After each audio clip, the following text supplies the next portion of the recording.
Hello everyone, हम गणित में यूनिट 5 पहाड़े और बंटवारे में पेज नंबर 57 पर आए हैं।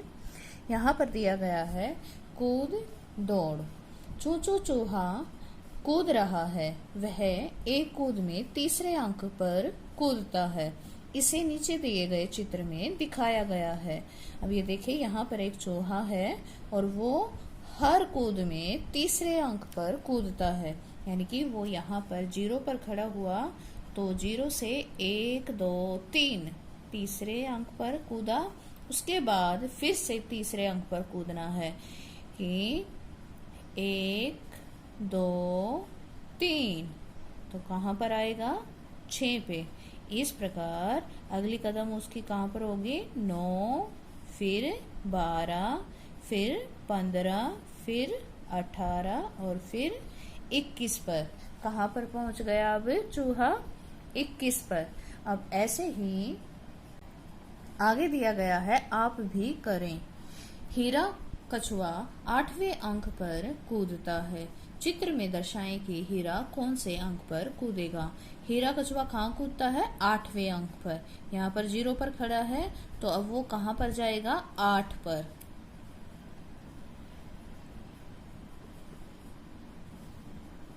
ये 8 पर पहुंच गया। अब इसके बाद फिर से वो 8वें के ऊपर कूदेगा। तो कहाँ कूदेगा वो? 8 के बाद 16 पर। 16 के बाद वो फिर से 8वें खाने पर कूदता है, तो वो अब कहाँ पर कूदेगा? 24 पर।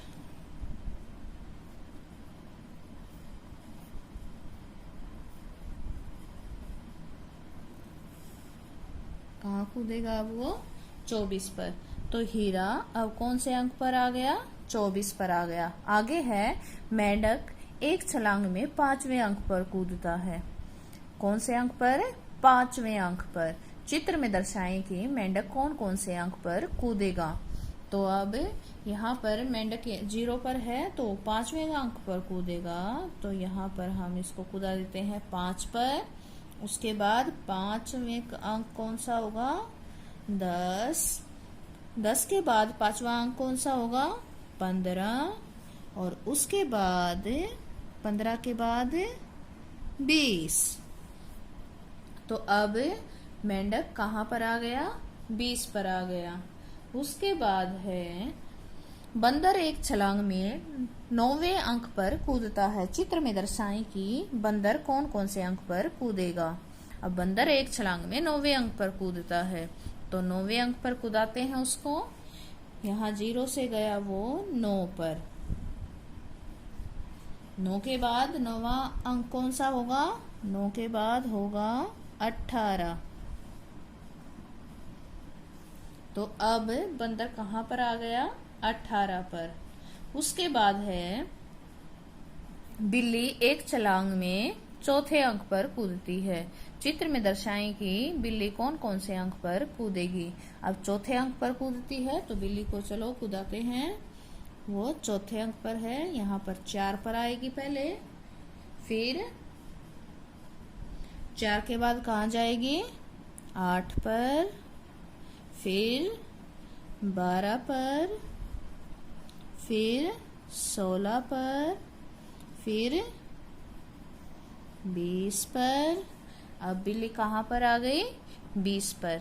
अब यहाँ पर ध्यान देने वाली ये बात है कि जब हमने, ये देखो मैं शुरू से दिखाती हूँ, ये चूचू चूहा कूदा, तीसरे अंक पर कूदा तो हमारा कौन कौन सा अंक आया?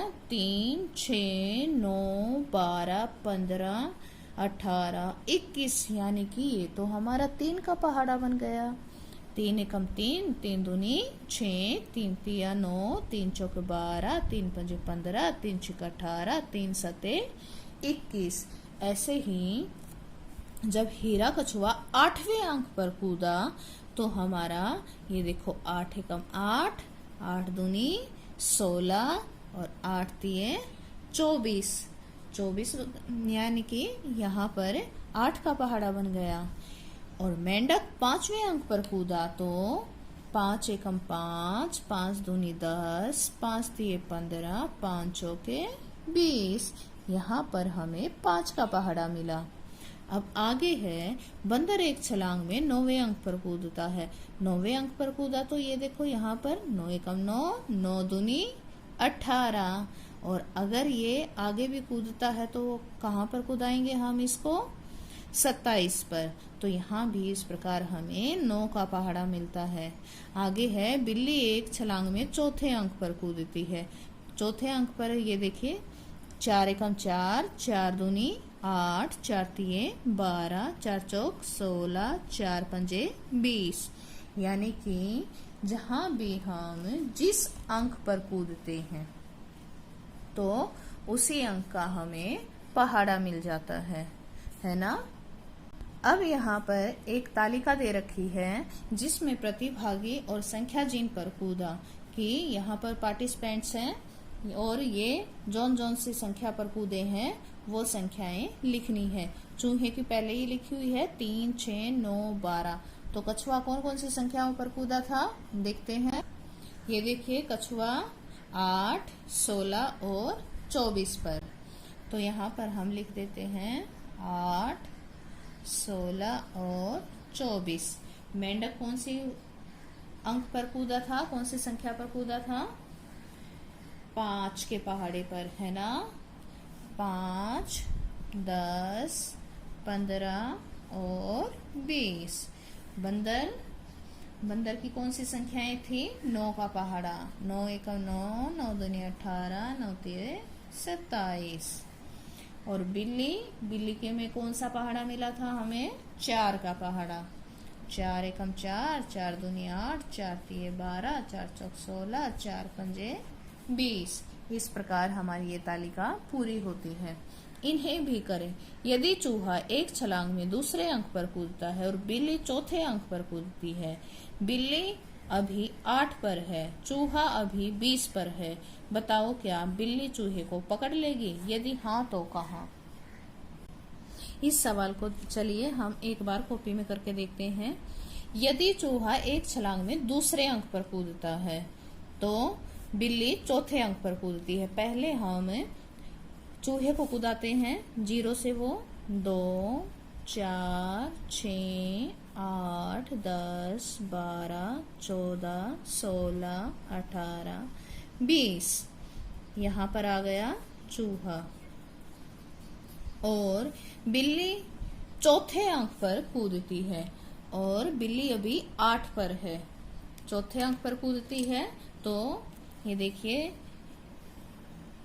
4, 8। तो बिल्ली अभी यहाँ पर है और चूहा यहाँ पर है, तो वो 4 पर फिर से कूदेगी। 8 और 4 12, 12 और 4 16, और 16 के बाद वो कूदेगी 20 पे।